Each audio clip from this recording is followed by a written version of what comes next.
How the fuck's it going, everyone? Back today with another video, and another slightly different video, might I say. I am going to be focusing on one band here, and one band only. However, I will not be doing an albums ranked here, because aside from anything, I don't own everything on vinyl, and nor do I want to. The thing is with this band, I'm not a fan of their later work, so if I did an albums ranked, it wouldn't kind of have the same effect as if they had a full discography that I quite liked or somewhat enjoyed. But yeah, there's a couple of patchy moments there in their discography that I just think would be a waste of time ranking. You know where it would end up in the list itself, and yeah, pretty much a waste of time all round. Plus it would mean I would have to go back and listen to those albums again, and I don't really have the want to do that. So I thought I would just stick to their first 4 albums. The band in question is, of course, as you can see in the title, I assume, unless you just blindly clicked on the vid, Decapitated, out of Poland. So yeah, I thought I would just have a quick chat about this band, their early work, and kind of what I think about them. Earache Records have just repressed their first 4 albums, and the last 2 albums that I'd ordered came in yesterday. So yeah, I've got plenty that I fancy talking about. A couple of records here that I've spoken about already in prior videos, so I won't speak too much about them. But yeah, just wanted to kind of show the cosmetics a bit, give a bit of love to this band's early work, because in my book, they are one of the best kind of technical brutal death metal bands of all time. And that's saying something, because they're a pretty young band, really, only starting to release full-length albums at the turn of the millennium. But yeah, what we've got going on in the background, first of all, I'm sure you can hear Martin Van Druenen's pain screams from here, but this is Pestilence with their sophomore full-length album from 1989 entitled Consvming Impvlse. I'm sure you know this one by now, but just in case you're not familiar, this band's based out of the Netherlands. They're still going now, however, their quality kind of eked off after Testimony of the Ancients, their third one, arguably after Spheres, if you're a fan of that thing, but a bit too kind of proggy, jazzy for me. This one, pretty much straight death thrash. A lot more death metal kind of came into this album after Malleus Maleficarum, their debut. But yeah, this is just an oral assault on the senses. Blistering drumming, a few really nice kind of mid-pace sections that bring across the band's riff writing capabilities. Again, Martin Van Druenen's pain screams and howls kind of just make this album for me. Absolutely brilliant stuff. One of the kind of forerunners, especially of the Netherlands scene, but yeah, one of the early death metal bands as well, at least death metal albums. Fantastic stuff. Go and check that out. Out on Roadrunner Records, I think. This CD came out on Roadrunner. But yeah, fantastic stuff. You know what I think of that one, and I assume you guys are a fan. That's Consvming Impvlse by Pestilence. That tea's fucking freezing by the time I got all set up and everything. It's a waste of time. I should just make iced coffee and be happy with it, but never mind. So yeah, I'm going to go in chronological order here, from their first album to their 4th album, and I'll have a little bit of a chat about their later work as well. But yeah, as I say, this is a technical brutal death metal band based out of Poland. Krosno, I believe, if I've pronounced that correctly. They formed in 1996, and after they formed, they brought out a couple of demos and one split, which was like a Polish assault sort of thing. And then they jumped in the studio and recorded this. So this is one of the ones that came in yesterday. For some reason they repressed, the debut last. So I'm not really sure how that works. But yeah, this is Winds of Creation. This was released on 2000, or in 2000 I should say. Yeah, this is some of the most technically impressive death metal I've ever heard, especially given that they managed to entirely maintain the brutality that they're going for here. Some absolutely fantastic songwriting on this thing. The rhythm guitars, super chunky and almost mechanical, but not quite as mechanical as we will go on to see, which I will explain very shortly. It's just got that fist pumping thunderous sound that just makes you want to bash your fucking skull against a wall and, I don't know, punch your grandma or something. Don't punch your grandma, I'm not condoning that. But yeah, the lead work on this is phenomenal. It's one of those albums where the technicality is almost understated, because it just kind of intertwines between the rhythms and kind of behind the wall of drum noise and bass sound. The solos on this are fantastic, but again, they're not obnoxious nor grating. They really kind of have their kind of position in this album and justify their placement. They're not just real space fillers, but they are in that kind of thrashy style where there's almost no discernible melody to them. They're almost just like dissonant flurries of technical, complex, kind of arranged notes, or something else that's slightly better English. Sauron is obviously an absolute fucking menace on this thing. Super guttural, bellowed kind of death growls here. Just really imposing, doesn't sound human, very monotonous again. But yeah, just an absolutely fantastic album. Love this thing. There's even a Slayer cover on this one, Mandatory Suicide, which I believe was on... which album was it? Cannot remember. Fuck. I'll hopefully remember in a second, but yeah.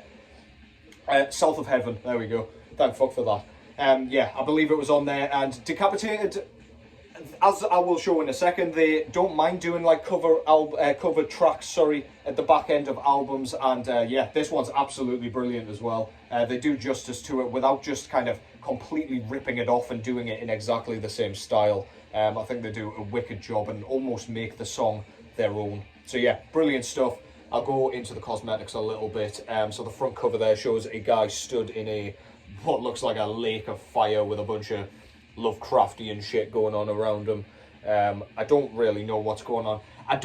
The closer I look at this album, or the album cover rather, the more I sort of hate the cover. It looks like one of those really awful digitally rendered kind of 2000s death metal albums that you kind of saw with later Monstrosity albums, for example.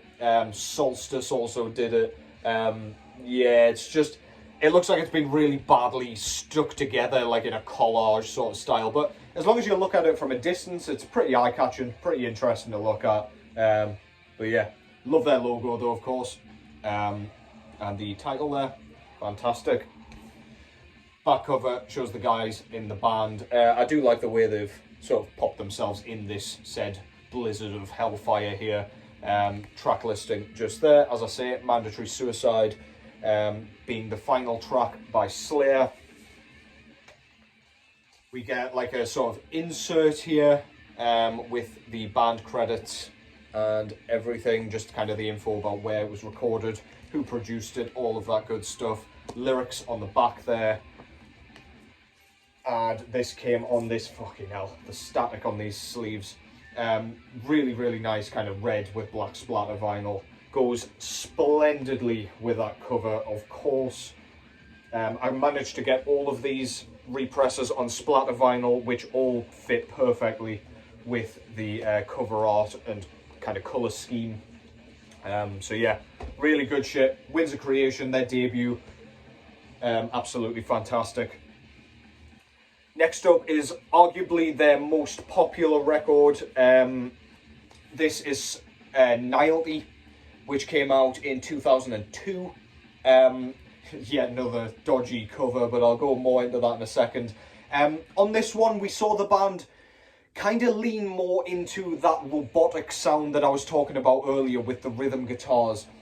Decapitated has an incredibly, or at least their early work, has a really, really distinctive guitar tone, which yet again sounds like it's being played by robots or something. It's got like a almost... I don't know, it's got an almost metallic kind of girder bending sort of tone. It's almost moany at times, especially on this one. I don't really know how to describe it without putting it on. But yeah, really distinctive guitar tone anyway. Some of the tightest songwriting I've ever heard comes on this one, especially on the track Spheres of Madness, which is just... it's almost a djenty track. That's D-J-E-N-T.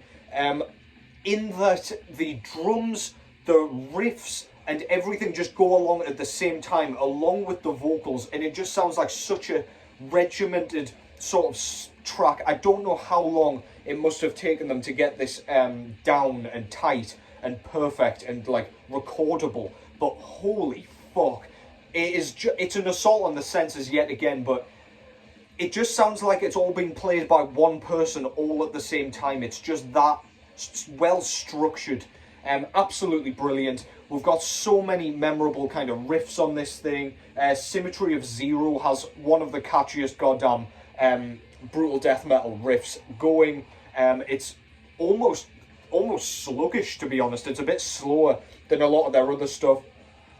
The drumming here, while it's very, very complex and very impressive, compared to their debut album, they're a bit more compressed. The bass pedals, I want to say, kind of rise above everything else in the mix, and they're really, really loud, which I could see coming off as a bit obnoxious to some people, but I think it really works. I think you need to hear the bass kicks on this one to really appreciate the drumming, especially on the track Spheres of Madness, which just really utilises them perfectly. Really impressive drum work. Again, Sauron's vocals just make this whole thing. They just bring all the musicianship together and make this just an unforgettable experience.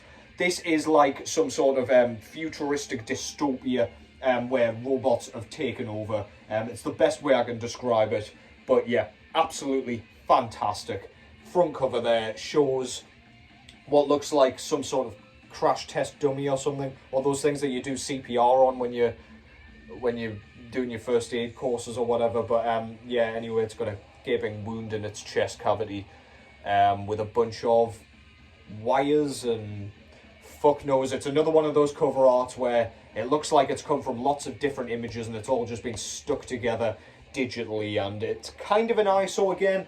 Very, very recognizable though, and dare I say, fits the music as well. But yeah, really good shit. Front cover, the logo there's very, very cool. Love their logo. Back cover, we've got pictures of the band yet again, with the track listing. Our guy with his hole in his body down below there. Earache Records yet again, as all of these were. On the inside we get another picture of the band with the credits and things like that. Very similar layout to the debut, but yeah, where it was mixed, recorded and produced there. Lyrics on the back. We do get a Napalm Death cover on this one, which is Suffer the Children. And again, it's one where Decapitated makes it their own. It sounds like a Decapitated track the way they do it, and dare I say, I almost prefer it to the original track. Granted, I'm not the hugest Napalm Death fan in the world, but yeah, I can really appreciate them. And Decapitated do that justice at the very, very least. Man, I'm going to have to get some new sleeves for these. If these were polylined, it would be much better, but they're so staticky. Is that a word? And yeah, the records get stuck in there, but never mind. The disc itself comes on this really nice kind of white with green splatter. Couple of different shades of green on there. Really, really cool. Yet again, perfect marriage with the colour scheme on the cover art there. Yeah, as I say, phenomenal album. The track Names on this thing was one of the first death metal tracks I really got into. This was after Leprosy and things like that, but yeah, when I heard Names, that just, I don't know, it lit a fire in me. So yeah, really good shit. Go and check that out. Loads of transitions, not proggy, but very complex and almost convoluted at times. That's Nihility by Decapitated. And again, I'll try not to say by Decapitated, because that is literally the entire point of this vid. Over to their third album now. This is The Negation. I believe this one came out in 2004, if I remember correctly. And this one pretty much follows in the same formula as Nihility, in that it's very kind of, it's almost djenty, very robotic sounding. again, very dystopian. It's just the overall vibe that I get from this. The sort of anti-religious themes that we got on the debut have all but pretty much gone on this one. It's just, I don't know, it almost feels like some sort of science fiction thing or something. Very, very cool. I haven't actually looked very deeply into the lyrics of this one, but yeah, the themes don't seem to be quite as infernal and sort of political on this one. Very, very good album. A bit shorter than the other albums as well. So it's a bit more concise. It's a bit more in your face. There's very, very few kind of slower passages on this one, unlike on Nihility, where they're a bit more patient with some of the kind of transitions and riff sections. Again, the tightness on this thing, especially on the track Three-Dimensional Defect, I believe it is. That one is just, again, it's one of those where everything sounds like it's being played by a single human, a single brain, if you will. But in fact, it's like a four-person symbiote. It's very, very impressive. Sauron's vocal performance on this one's a bit more monotonous, if you can believe that. And you can almost hear the small shreds of humanity in his voice on this one, which I think just comes across as a bit more, I don't know, a bit more helpless and a bit more emotive, in my opinion. It's slightly more relatable as a human. Just with like the way he draws out his syllables, you can almost hear a bit of the strain in his voice, and it is really, really cool. Really bellowing. His vocals are right at the forefront of the mix. Again, the drumming is very, very loud. Rhythm guitars are dense as all hell, super chuggy and really like, I don't know, very grating. Very, very kind of cataclysmic. If you're not in the mood for this sort of thing, this might come across as a bit like you're being brained to death. But that's obviously what they're going for. Some of the lead work's super, super impressive. But again, it doesn't outstay its welcome. It doesn't sit there unnecessarily, and you still get plenty of brutality here. This thing's fantastic. I think this one floats around the 30-minute mark and was originally released on a 10-inch record. So yeah, that tells you all you need to know about the length of this thing. But yeah, very punchy, very in your face, very snappy, in and out, and you will be fucking dead on the concrete. Decapitated, the Negation. I've said Decapitated again as though you fuckers didn't know. But yeah, great, great stuff. And finally, album number 4. Just take a swig of fucking freezing tea here.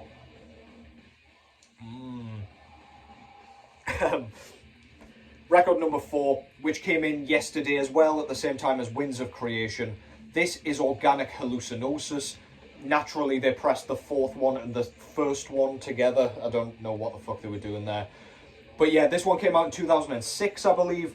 And this is pretty much the transition, or the bridge before the transition between their technical brutal death metal style that they had on the first 3 albums and the sort of death groove sort of stuff that we would get on the album after this. Carnival is Forever, I believe, was their first one after this. Sauron is no longer on vocals here for a start. It's the most noticeable change at the very beginning.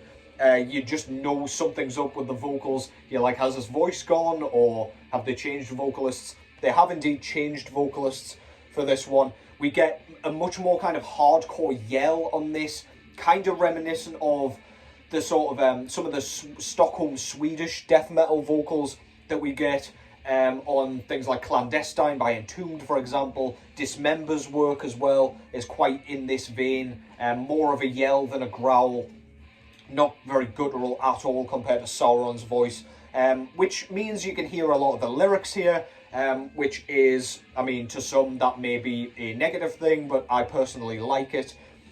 But on this one, we get a lot, and I mean a lot, of catchy-ass grooves, riffs that are clearly written to make you want to bang your head and make your body just want to bang its head, even if you're doing it involuntarily, excuse me. Really, really impressive yet again. Transitions all over the shop, and this one comes across as a bit more complex than the Negation. Even though the tightness and stuff is there on the Negation, this one feels a bit more all over the place, bit more erratic and eclectic. which I think really suits them. The production is roughly the same. They've maintained the kind of production quality of their previous albums, despite playing a style that would probably be more associated with cleaner production, if that makes any sense. The groove metal, you obviously expect slightly better production there because it's written to make you want to fucking groove. Yeah, man, this is an absolute headbanger from beginning to end. We've still got our guy on drums. I can't remember his fucking name. I feel like he's called Vitek. I'll check in a second. But he unfortunately passed away in a bus crash accident, very infamously, after this one. I think that was in Bulgaria or something like that. But yeah, so this was the final drum performance from him.